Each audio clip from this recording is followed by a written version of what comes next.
하나님 말씀은 로마서 1장 18절에서부터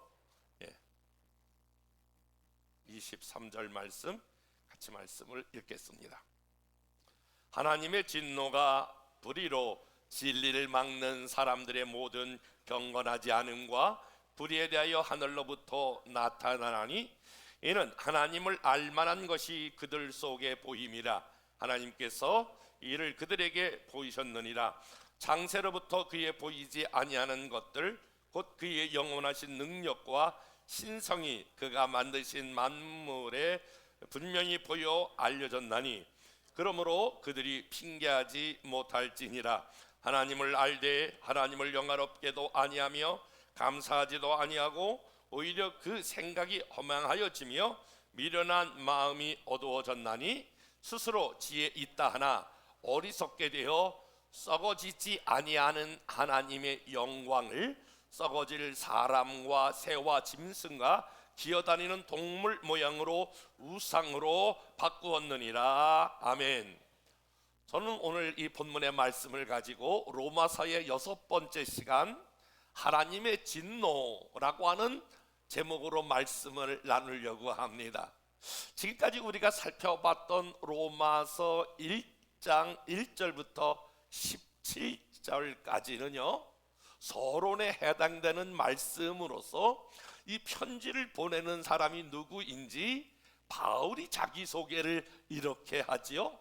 화려한, 내가 지금 말하면 하버드 대학 출신이다, 그러한 이력을 갖고 있음에도 그렇게 말하지 아니하고 나는 가말리엘 문화생입니다 이렇게 말하지 아니하고 나는 예수 그리스도의 종입니다, 그리고 나는 사도입니다, 나는 어머니 뱃속으로부터 이 일을 위하여 택정함을 받은 사람입니다, 이렇게 로마서가 자기 소개를 바울이 하고 있거든요. 그리고 이 복음을 받고 있는 로마 교인들을 향하여 오늘 그 한 사람 한 사람을 바울은 아주 소중하게 여기면서 그들을 칭찬하고 그들을 위하여 중보기도 하며 그들 안에 아름다운 믿음의 굳건한 열매가 맺히도록 그렇게 편지를 받는 대상인 로마 교인들을 격려합니다.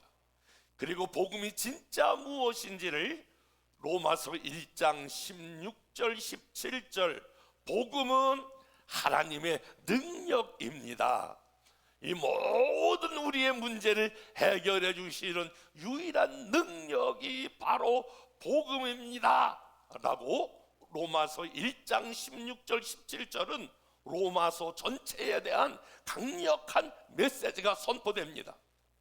그리고 오늘 읽었던 18절부터는 바울이 진짜로 이야기하고 싶었던 복음의 본론으로 로마서가 시작이 됩니다.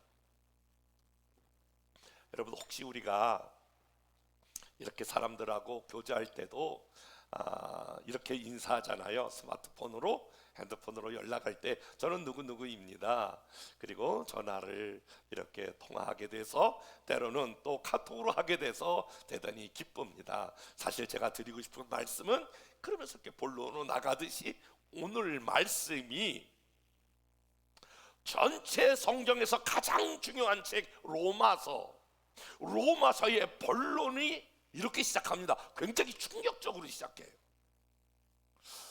본론을 슬슬 하는 게 아니라 본론을 아주 충격적으로 바울은 로마 교회에게 이 글을 던집니다. 18절 말씀, 우리 다 같이 한번 18절 말씀을 읽어볼게요. 시작. 하나님의 진노가 불의로 진리를 막는 사람들의 모든 경건하지 않음과 불의에 대하여 하늘로부터 나타나나니, 결론은 하나님의 진노가 하늘로부터 나타난다 이렇게 말씀합니다.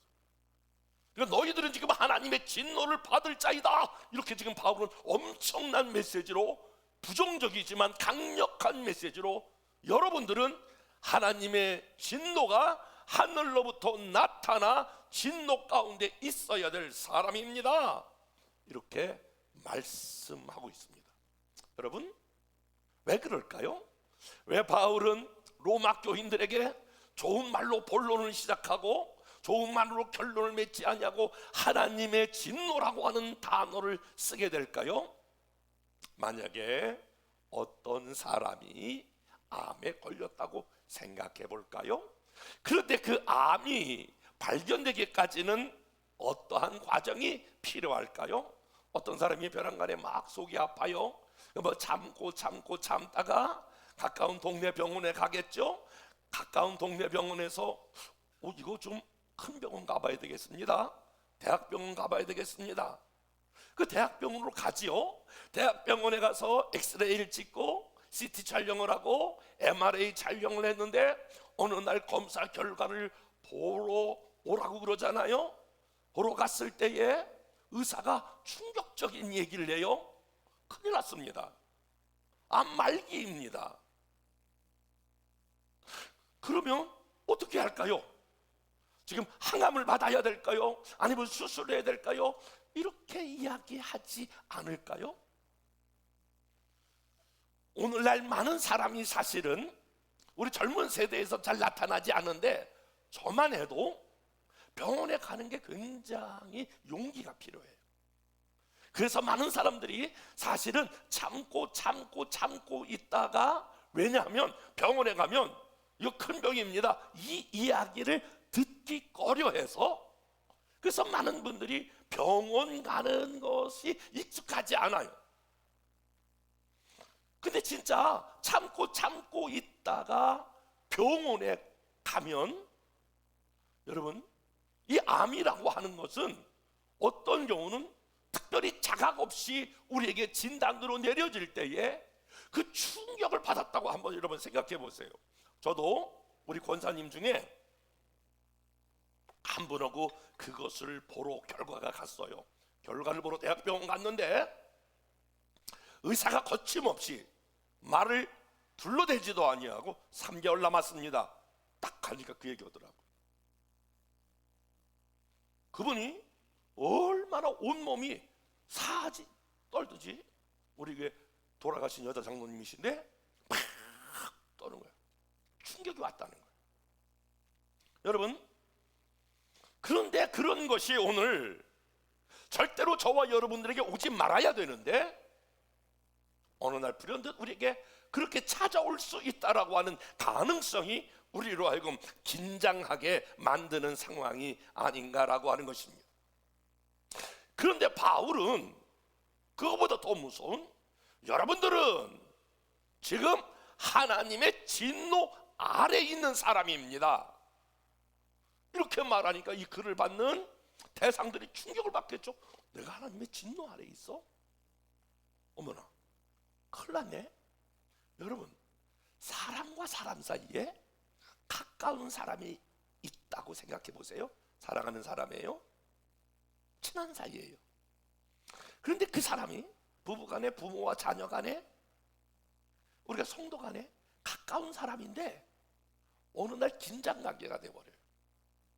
그러면 그 긴장관계 때문에 얼마나 여러분 마음고생이 많아요? 힘들단 말이에요.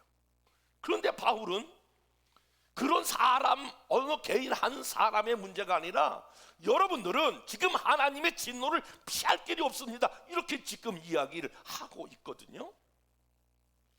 그러면 도대체 바울은 왜 이렇게 당신이 암 말기입니다, 이거보다 더 무서운 하나님의 진노 아래에 놓인 것이 우리 인간입니다, 이렇게 지금 말하고 있습니다.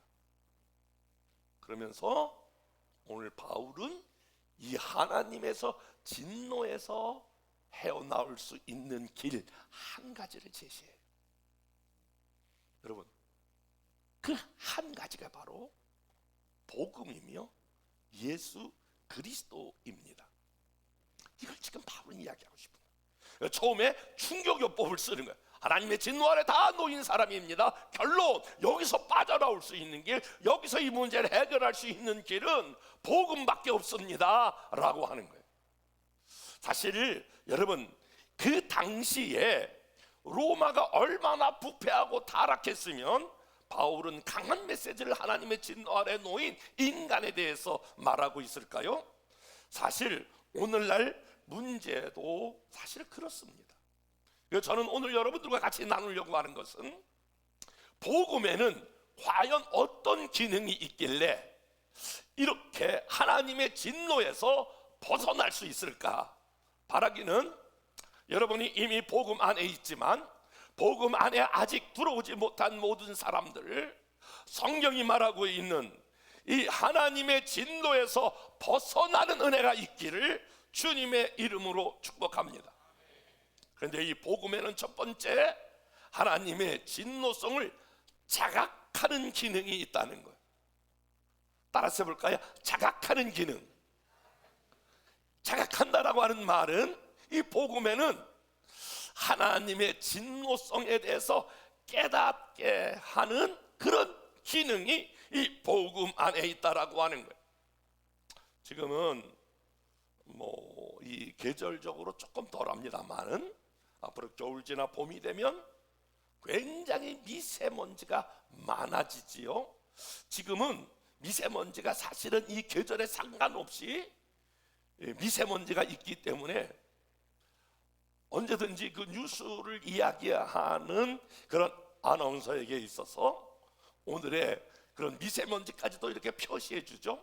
요즘은 핸드폰에 미세먼지가 얼마인가라고 하는 어플도 되어서 이렇게 나오게 됩니다.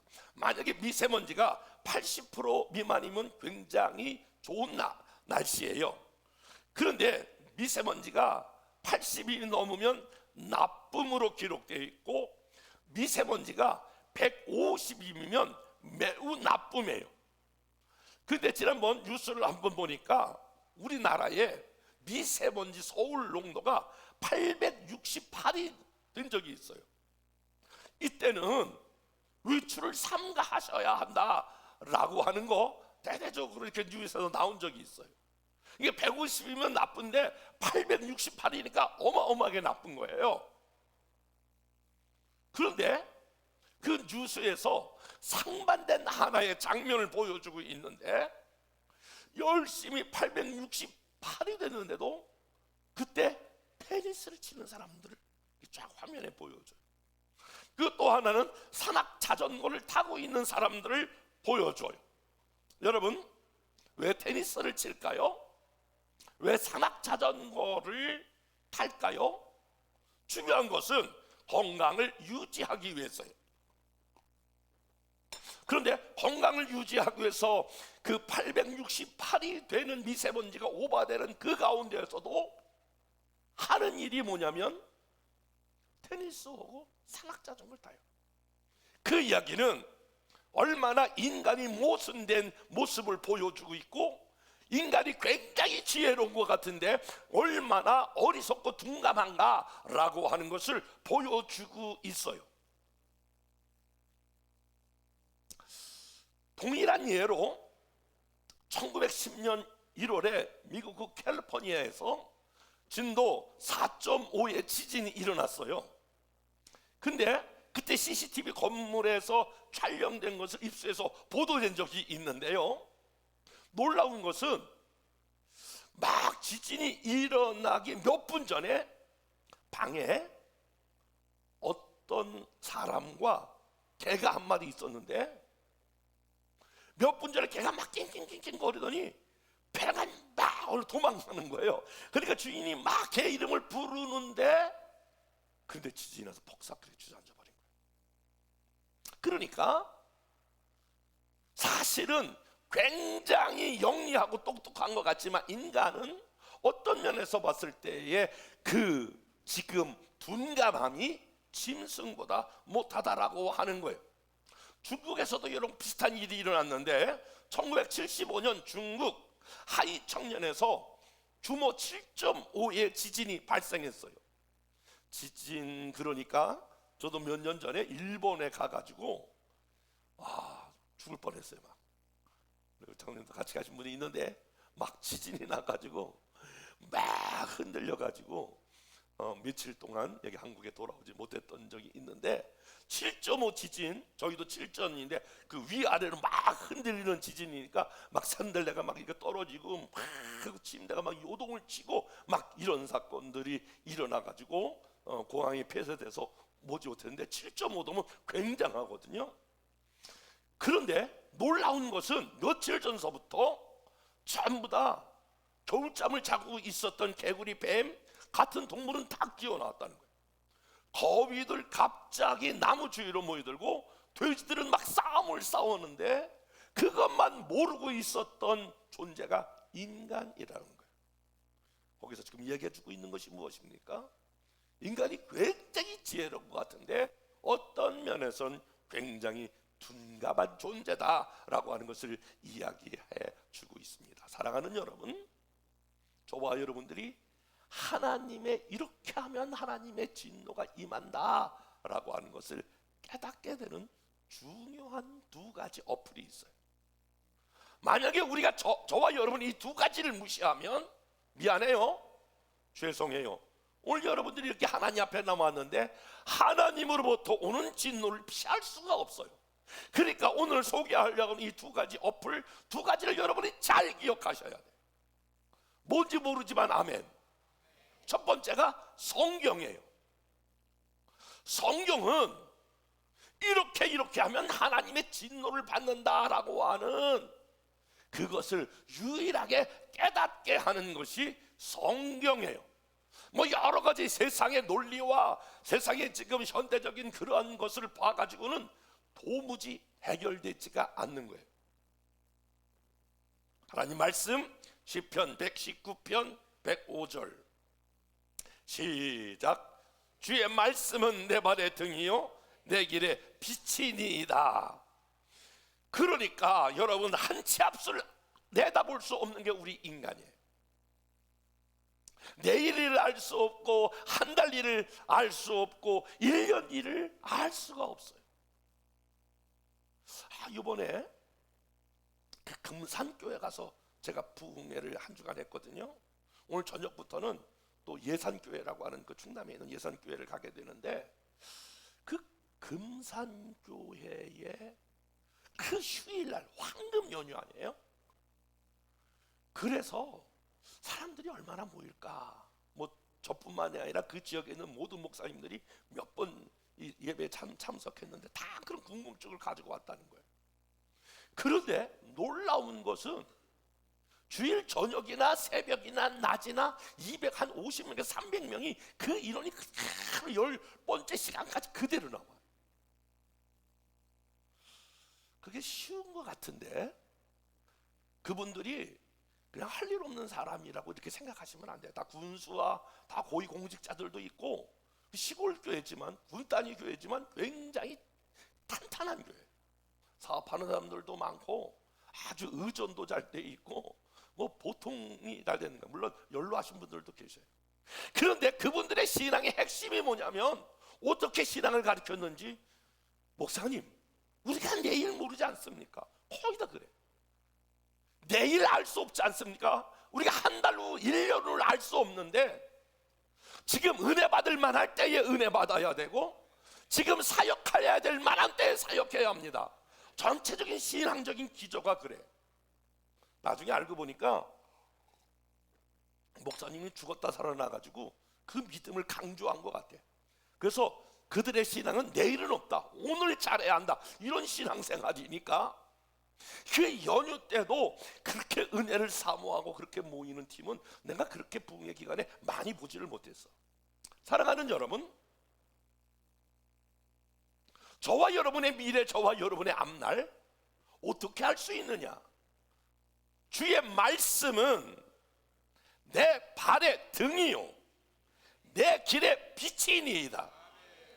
그래서 말씀을 듣는 일, 말씀을 읽는 일, 말씀을 묵상하는 일, 말씀을 적용하는 일, 이 게을리하지 않는 은혜가 있기를 바랍니다.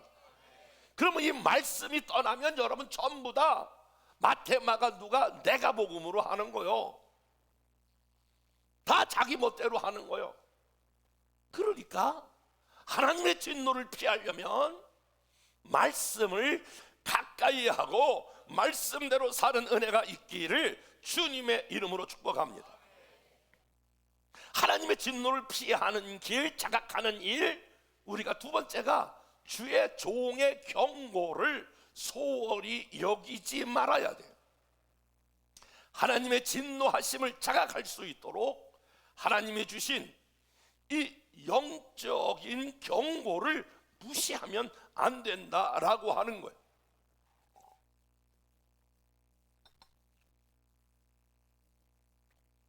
반드시 여러분, 우리가 어떤 일을 계속하게 될 때 그렇게 하면 안 된다라고 하는 하나님의 말씀이 있고 주의 정돌의 경고가 있는데, 구약 성경 전체는 사실은 모든 선지자들의 하나님의 진노를 피하는 길에 대한 경고 말씀 아니겠습니까? 여러분, 대표적인 게 나단 선지자잖아요. 다윗이 그렇게 잘 나갔어요.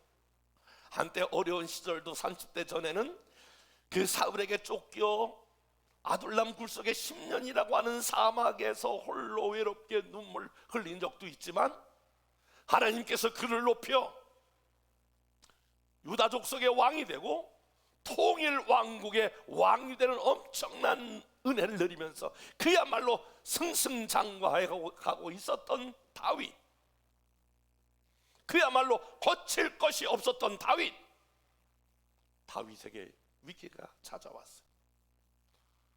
어느 날 예루살렘 성에서 문을 열고 보니까 한 여인이 목욕하고 있는 것이 보였어요. 그래서 그 아내를 불러와 성관계를 갖고, 그리고 그 아이에게 임신하게 하는.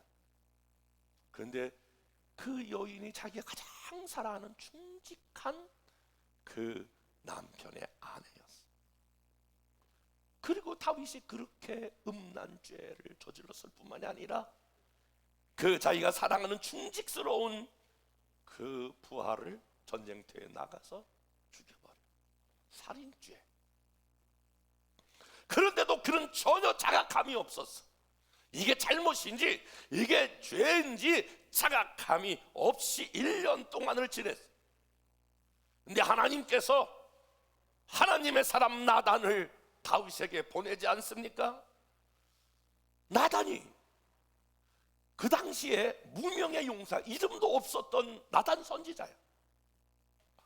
한 칼에 비어도 아무 찍소리도 못할 나단 선지자가 거기다 직격탄을 쏴버리는 거예요. 성경 사무엘상 12장 9절부터 10절 말씀, 다 같이 한번 말씀을 읽어보겠습니다. 시작. 그런데 어찌하여 내가 여호와의 말씀을 업신여기고 나 보기에 악을 행하였느냐? 내가 칼로 햇사람 우리아를 치되 암몬 자손의 칼로 죽이고 그의 아내를 빼앗아 내 아내로 삼았노라. 이제 내가 나를 업신여기고 햇사람 우리아의 아내를 빼앗아 내 아내로 삼았은즉 칼이 내 집에서 영원토록 떠나지 아니하라 하셨고, 나단이 조금도 거리낌 없이 하나님의 뜻을 다윗에게 진 거예요. 1년 동안 엄청난 그런 음란죄, 살인죄, 범익, 은닉죄, 뭐 여러 가지 죄명을 대려면 될 수 있겠습니다만은 그런 죄도 가책이 없었는데, 오늘 무명의 용사 선지자가 그에게 직설적으로 직격탄을 날리는 그 후에 다윗이 그것을 깨달아. 야, 내가 범죄했구나. 사실상 범죄한 다윗과 우리와 상당히 공통점이 있다는데, 오늘 다윗의 모습을 우리는 주목해 봐야 합니다. 결국은 우리 인간은 우둔해진다는 거예요. 죄에 대하여 우둔해져야 가고 있다라고 하는 거예요. 그런데 이 사실을, 내가 지금 마음이 우둔해졌다라고 하는 사실을 자각하는 게 바로 주의 종의 경고인데, 오늘 가슴 아픈 일이 하나 있어요. 이건 모든 한국 교회에 동떨어서 가장 가슴 아픈 비극이야. 그건 여기 저로부터 시작해서 강단에 있는 모든 주의 종들에게 가장 가슴 아픈 비극이 현실화되고 있어요. 오늘 한국 교회는, 아니 우리 열방교회 이 강단에 서 있는 저부터 시작해서 이와 같이 지금 잘못된 죄에 대해서 지적을 하지 못하고 있다라고 하는 거예요. 암이라고 내가 판정되어야 치료하지 않겠습니까? 잘못된 것이 자각돼야 고쳐지지 않겠습니까?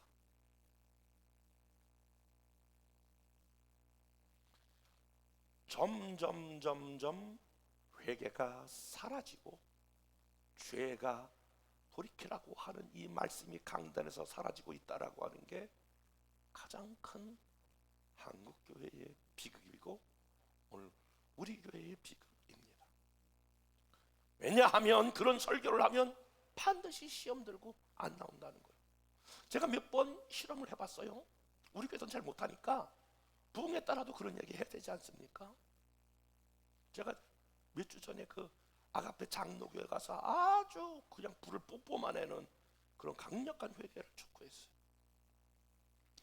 회개를 강력하게 분명히 이 교회는 이건 문제가 이걸 해결해야 된다라고 하는 것을 메시지를 전하면 반드시 그 다음에 3분의 1이 줄어들어.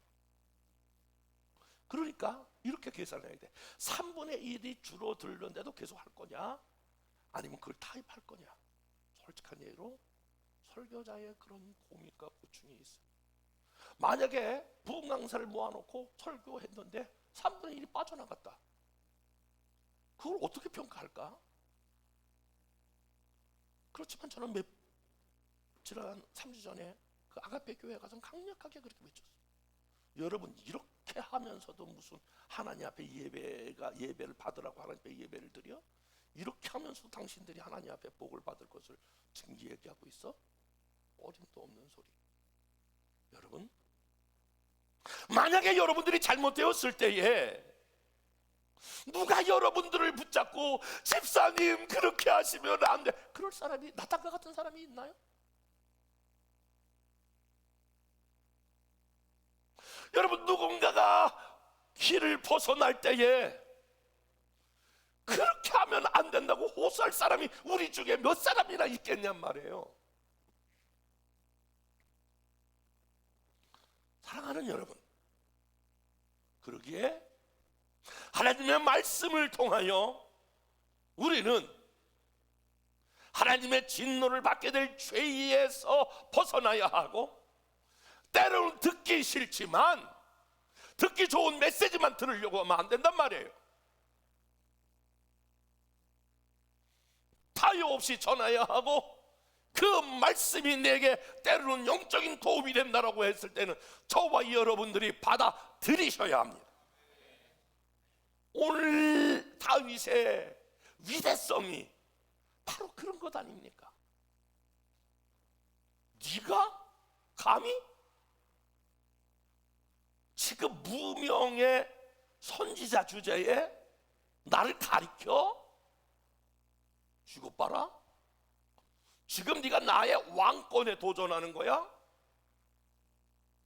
여봐라 하고 한 방에 펴버리고 아무 일 없었듯이 가도 문제가 없어요. 그 다윗의 위대성은 자기 잘못을 지적할 때에 겸허히 받아들이는 마음, 이 마음이 저에게 필요하고 여러분에게 필요하지 않을까요? 그건 영적으로 우리가 살아나는 길이에요. 하나님 앞에 회복을 얻는 길인 줄로 믿습니다. 그런데 복음에서 말씀과 주의 종이 이 역할을 감당하는 것이기 때문에 성실하게 감당해야 되고 여러분들이 이 말씀을 받아야 됩니다. 그러면 우리가 두 번째 생각해야 할 것은 이 복음의 진노의 원인을 정확하게 알아야 합니다. 왜 바울은 로마 교인을 향하여 그들이 진노를 받게 되는 이유가 무엇일까? 여러분 한번 생각해 보세요. 왜 하나님은 사람들에게 진노하실까? 전 잘 들어보지 않는 말이라 여러분 좀 어리둥절하실 수 있어요. 그런데 하나님은 진노하신다, 이렇게 본론이 시작하잖아요. 18절 말씀 다시 한번 말씀을 볼게요. 시작.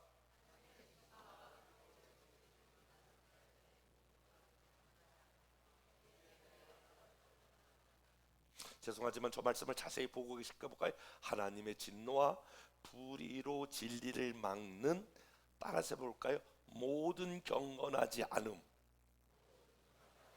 그러니까 하나님이 진노하는 이유가 모든 경건하지 않기 때문에 그렇다. 이 단어를 한 단어로 다시 바꿔서 말하면 불경건이에요. 따라서 볼까요? 불경건.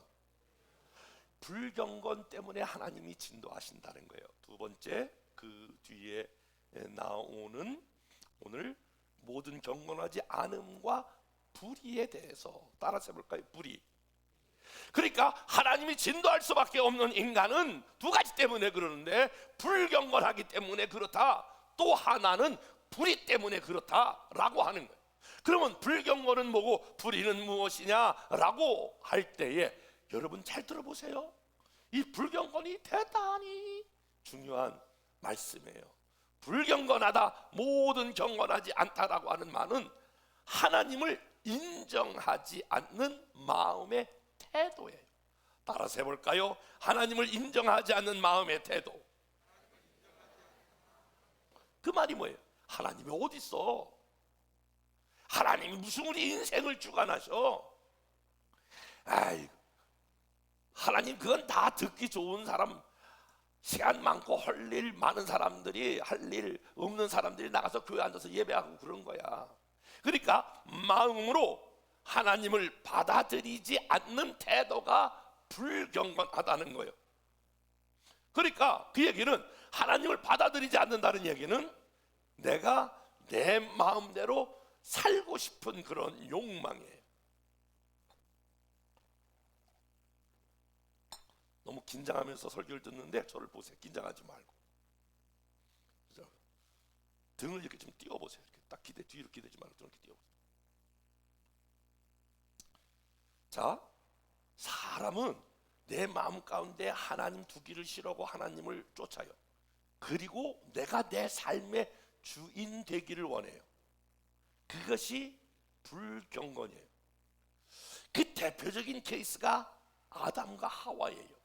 우리는 많은 사람들이 그렇게 말해. 아니, 하나님께서 온 천지 만물을 창조하시고 왜 다 먹으려고 그러면 아주 인심 좋게 다 잡수시라고 그러지? 아담과 하와고 꼭 하나 선악과를 만들어 놓고 왜 선악과를 못 따먹게 해? 좀 하나님이 사랑의 하나님 아니잖아. 아니, 그 만약에 선악과라고 하는 그 나무가 있는데 그 나무를 쭉 구석에 아무도 안 보이는데 거기다 만들지, 왜 하필이면 동산 중앙에 가장 잘 보이는데 선악과를 왜 만들어 가지고 사람으로 따먹게 해가지고 뭐 원죄니 뭐 그런 걸 가지고 사람을 피곤하게 만들어? 이렇게 여러분 믿지 않는 사람들이 얘기한단 말이에요. 여러분들은 어떻게 생각하세요? 선악과를 만들어 놓고 모든 동산에 있는 걸 다 따먹되 그것을 따먹지 말라라고 하는 그 의미가 무엇일까요? 왜 하나님은 선악과를 따먹지 말라고 하는 그 이유가, 여러분 그 이유가 뭐라고 생각할까요? 이런 거 아니겠어요? 자, 보라. 지금 이 선악과를 만드신, 이 에덴 동산을 만든 분이 나 하나님이다. 그리고 이 모든 과일 모든 걸 다 다스리고 할 수 있는 게 나 하나님이다. 이 선악과를 따먹지 마라고 하는 말은 너가 창조주가 아니야. 너가 피조물이야. 너가 하고 싶은 대로 다 따먹으면 안 돼. 하나 따먹지 마. 그렇기 때문에 너는 이 하나님의 주권, 이 창조주 하나님 말에 순종해야 될 내가 주인이지 너가 주인이 아니야 라고 하는 것을 지금 가르치고 싶은 거란 말이에요. 그런데 선악과를 따먹었다라고 하는 말은 하나님 필요 없어요. 하나님 무슨 주인이에요? 내가 모든 거 다 할 수 있어요 라고 하는, 하나님을 아담 하와 마음 가운데에 죄시킨 그런 죄가 있다는 거예요. 그것이 선악과의 사건이 말해주고 있는 것입니다. 그게 바로 불경건입니다. 그러므로 사랑하는 여러분, 저와 여러분들 마음 가운데에 하나님을 제하려고 하는 마음을 중단하고 주님 제 안에 오셔서 아멘 해봐요. 저를 다스려 주시고 저를 주장하시고 제가 하나님의 인도와 하나님의 보호와 하나님의 사랑을 받는 사람이 되게 하옵소서. 이거를 매 순간순간 우리의 삶에서 인정해요. 주님, 오늘 아침에 시작할 때도 주님, 내가 내 삶의 주인이 아닙니다. 주님이 이 사업, 이런 문제 저런 문제 하나님 다 주님께 맡겨드립니다. 주님이 다스려 주시고 통치하여 주시옵소서. 근데 그걸 몰아내고 자기가 모든 걸 하려고 그러면 그게 바로 뭐라고요? 불경건이라. 불경건한 사람들에게 나타나는 게 바로 불이에요. 불이. 오늘 불이 불경건한 사람에게 나타나는 게 바로 불인데, 불이 여기 오늘 나타난 말씀 그대로예요.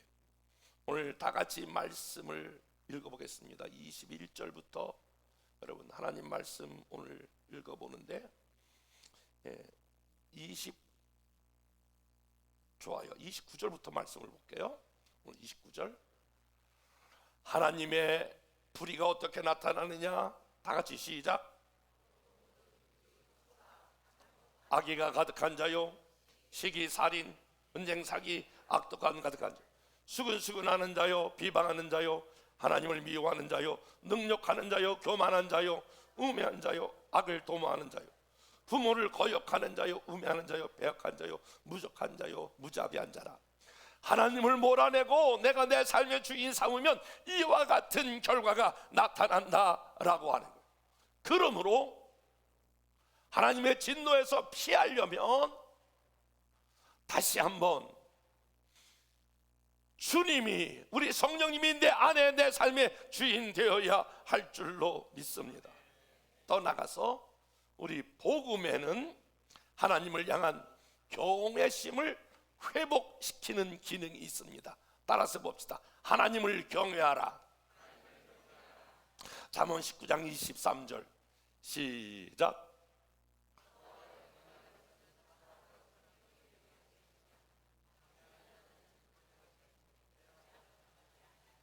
하나님을 경외하는 것은 사람이 생명에 이르게 하는 것이다. 자, 저를 보세요. 금방 마칠게요. 하나님을 경외한다라고 하는 말은 다른 말로 말하면 하나님을 두려워하는 거예요. 하나님을 두려워하게 되면 결국 우리가 그 사람이 생명에 이른다라고 하는 거예요. 사랑하는 여러분, 여러분 하나님을 두려워하세요?